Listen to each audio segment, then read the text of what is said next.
We're in today with NVIDIA Quadro K4000. This is a 2012 video card with 768 shaders. It's got 3 GB of VRAM, GDDR5 Samsung, 811 MHz on the core clock with 1404 MHz on the memory clock, 192 bits bus width with DirectX 11 support, and we're gonna pair it up with this E5 2699 V4 with 22 cores and 44 threads. I think the best thing that we can do for this video card is jump in a couple of games and see how it holds. Let's start with Fortnite and see how it's running here with 1080p and normal details with performance mode. You can actually see that the GPU is doing a fantastic work. I don't want to push the video card in such a way that the frame time is going to be horrible. In this situation, you can clearly see that it's doing a fantastic work with this amount of performance. It's quite okay, you know, for an old video card like this, and I like it. Seriously, the performance is good. The VRAM is not fully utilized. Apparently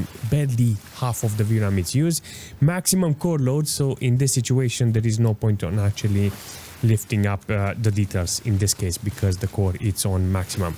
With 70 to nearly 100 FPS, it makes no sense because there is a lot of shall I say, variation in the FPS, you know, ups and downs everywhere. The temperature is good on this video card, 70 watts consumption from the video card, but with 220 maximum wattage consumption. I like the performance overall. Just for the memes, I entered Cyberpunk to show you how this video card is working with 1024. This is the best this video card can do because you cannot use upscale, because the moment you use upscale with Kepler, you need to understand that you can do better than this. Just in case you want to start Cyberpunk, this is what you will get. 20 FPS on average with 51 ms, 212 watts consumption, considering it's 100% load on the core. I will say this is decent. Let me see. Don't this one, Intel super sampling. Let's try this one. Seriously, it will be very interesting to fix it. Well, I got 20 FPS. Now I activated Intel upscaling and I got worse. 12 FPS. It makes no sense, seriously, and it looks even horrible. What the heck is going on? No. Let's jump into Crossout and see with performance mode how it's running. This is gonna be very interesting to see the performance here because I want games like this to be put on a video card like this.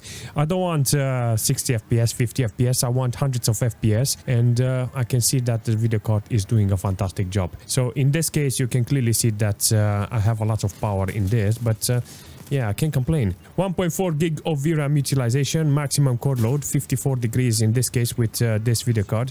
It's doing a fantastic work, you know. You can clearly see that it's entertaining with this video card in a couple of games.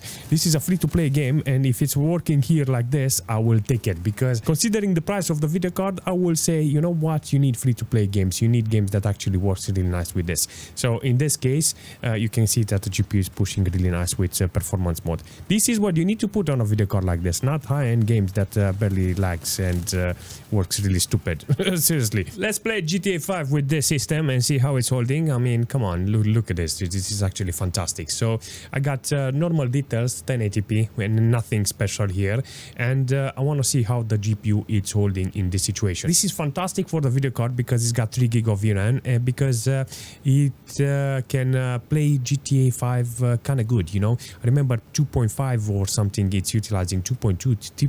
We're gonna see how much VRAM is gonna use this from this video card, because it's got 3 GB of VRAM, and maybe we can actually play GTA 5 properly. In some cases it's using 99% load on the video card core, but in some cases it's 80-90%, but it's doing a fantastic job overall, this video card.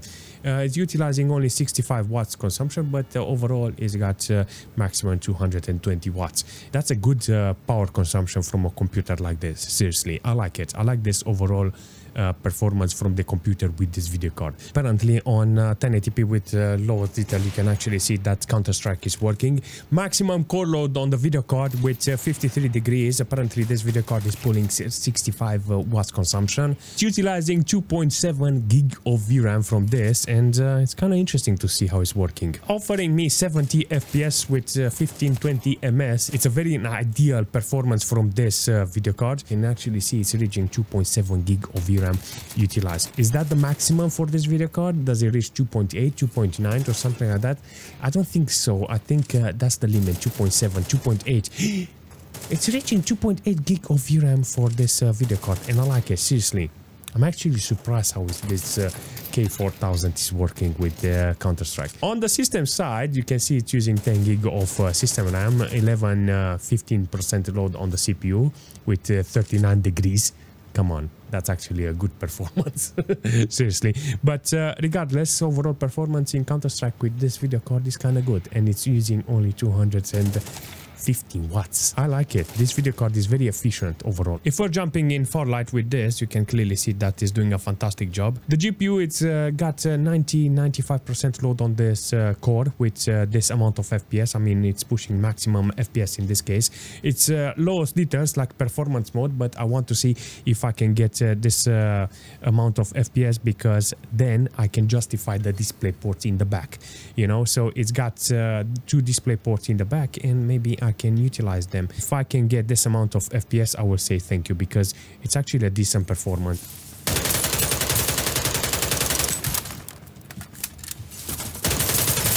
Yo! Good.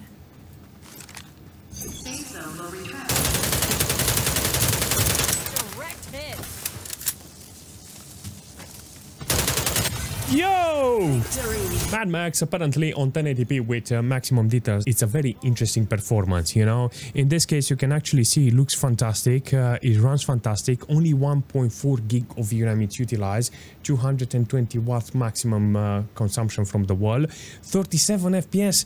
I mean, I put the game here because I have a thing that I want to test in the future, but I just want to see how it looks, you know, in this game with maximum details. 100% load on the core of the video card, 55 degrees with 76 watts consumption. So I will say an overall performance is good, you know.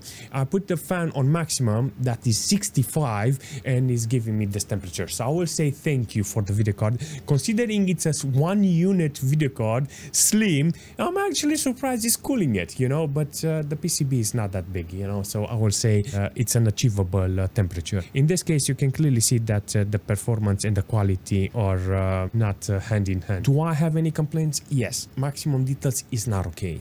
You know, maybe lower the resolution, 900p, 720p, who knows? Because it's an old video card, you know, so you can say that this is a game that needs to be played on this video card. I mean, look at this, 60 FPS, maximum load on the core. I got 40 degrees on the video card. I mean, I put maximum fan speed on this, but it's doing the job. 68, 69 watts. In this game, you can clearly see with unlimited FPS that the GPU it's pushing its maximum power, maximum performance on the core. 1.1 gig of VRAM utilization. There's a couple of hiccups, you know, here and there, but I'm 100% sure it's okay when you are playing more, you know, until it starts loading the maps. I think that's the only thing that is spiking here. Can't say the game doesn't look good. Look at this. The game looks fantastic. The performance is good. Video card is doing the job. 2012 video card. Come on, you have to put a game like this in order to benefit from this video card, you know.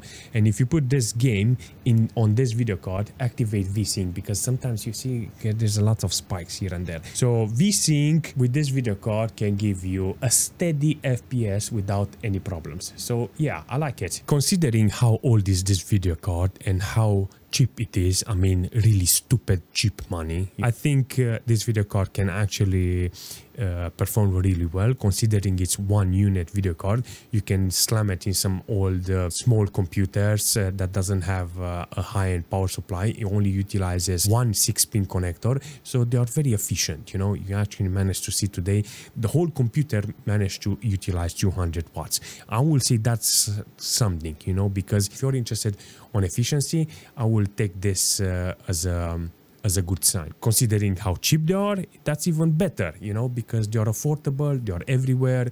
Majority of the time they were using servers, workstation, and now the market is flooded with them. So I really like this video card. Do I recommend this video card?